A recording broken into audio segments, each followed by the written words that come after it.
Reawakening is the end of Season 1, and you might remember from Enter Macbeth just a few episodes earlier that by now the Gargoyles have left the castle behind to live in the clock tower. Well, before we get to gargoyle action, we see a corner grocer being robbed, which obviously will trigger a flashback to Scotland 1,000 years ago. It's the night that the Gargoyles were betrayed, and along with Desdemona, there's another gargoyle there, voiced by Michael Dorn, who protests being left here. Given that he gets murdered, I'd say that's fully justified. A gargoyle can no more stop protecting the castle than breathing the air. But if it's a trap, we'll stop breathing and protecting the castle. That just proves my point. Have fun becoming a gravel driveway. Now, before we go any further, you might have caught me making a mistake.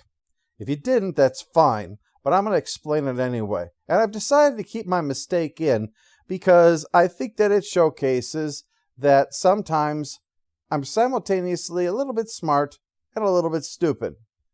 See, the reason for I say that is because when I was doing research, I found out that the gargoyle that Michael Dorn plays was referred to behind the scenes as Othello. Never called that in the episode or any episode, but that's what he was referred to. And thinking about that made the thoughts about Shakespeare and all that stuff roll around in my head. Shakespeare, being so important with Macbeth and all of that. Well, I then, having thought about it, and keep in mind, I haven't seen a performance of Othello in more than a quarter of a century, so this was a fairly impressive thing, I thought. I could remember a lot of details about the tragedy of Othello, his fall because of his romance with Desdemona. And as I thought about the tragedy of Othello and Desdemona, for some reason looking at a guy referred to as Othello made me think of Demona as Desdemona. Hence why I referred to her before that way, and why for the entire rest of the video I referred to her as Desdemona. Like I said, I was clever enough to recall what the name of the character in a completely different work was called, and completely forgot the name of the character in this work, despite her being called that during this work.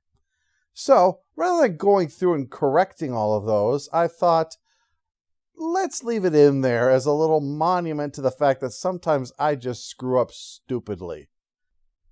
In the present, the trio of young ones head out to the movies, but Hudson is staying behind to guard their home, by which he means watch television. Goliath's clearly butthurt about something, so when Elisa says that she's heading out to do her job to protect and serve, his interest is piqued.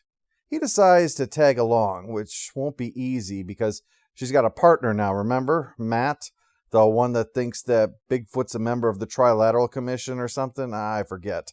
Meanwhile, Xanatos and Desdemona are working on their latest evil scheme, trying to bring both their expertise to this one, Trying to mix country with the blues, except instead of getting Elvis, you get a monster. Xanatos is using super science, while Desdemona is using magic, so they can try to restore a destroyed gargoyle in order to help them. It's alive! Alive! I've always wanted to say that. We did that one like once a week at our college anatomy lab. The creature is primarily that of the gargoyle that was voiced by Michael Dorn, so Desdemona takes point. This is Xanatos, my servant. Look at that expression, he's going to pee in her tea for that. She tells the monstrosity that he is Coldstone brought to life, so he chooses the name for himself, Coldstone, apparently unaware that he just named himself after an ice cream parlor. Desdemona says this is all Goliath's fault, that he died and was brought back as a Frankenstein cyborg, and he takes the news rather poorly. No one makes a pamphlet for this kind of situation. Meanwhile, Matt has them stop by the robbed grocer to check up on him. He's been held up 3 times this month already. Goliath has been listening in and asks Elisa why the man stays here, knowing that he can be robbed again. So she explains that in a neighborhood like this, shops like this are the only places to buy food. So he stays to keep the community alive, regardless of the risks to himself.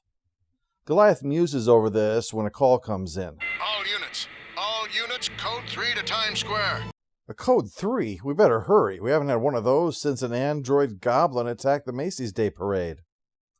When Coldstone picks up a car to attack them, that's justification for Lisa and Matt to open fire.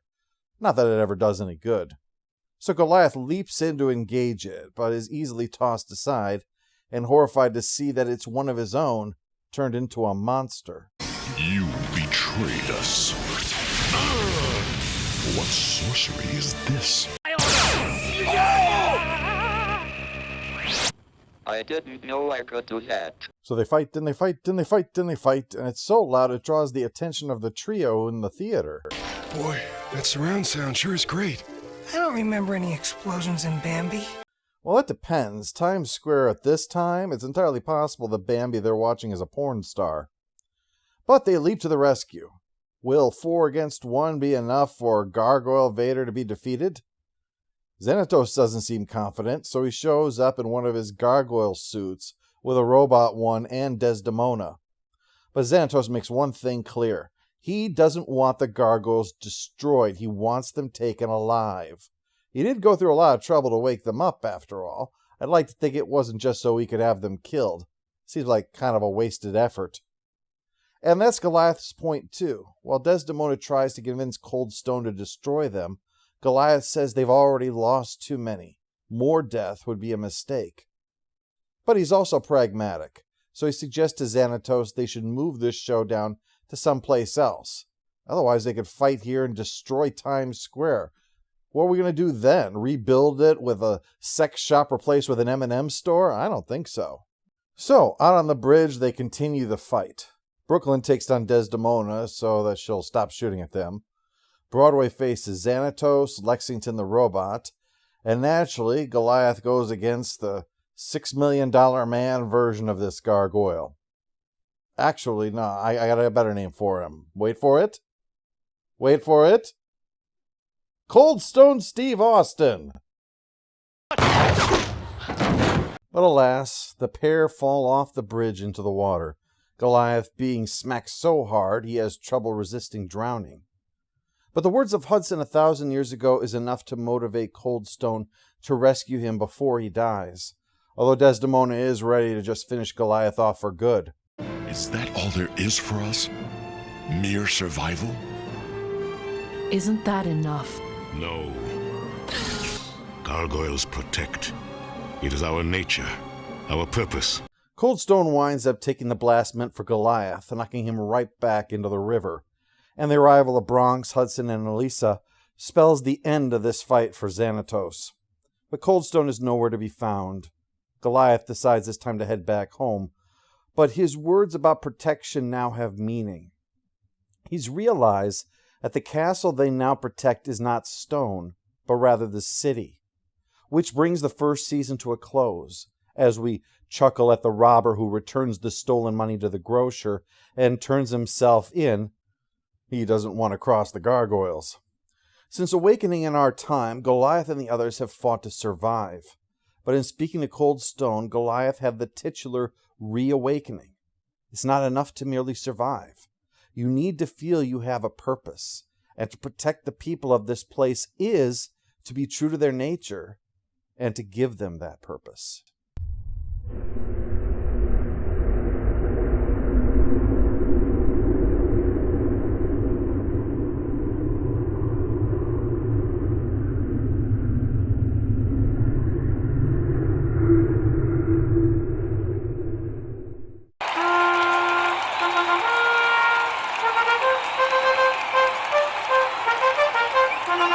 All hail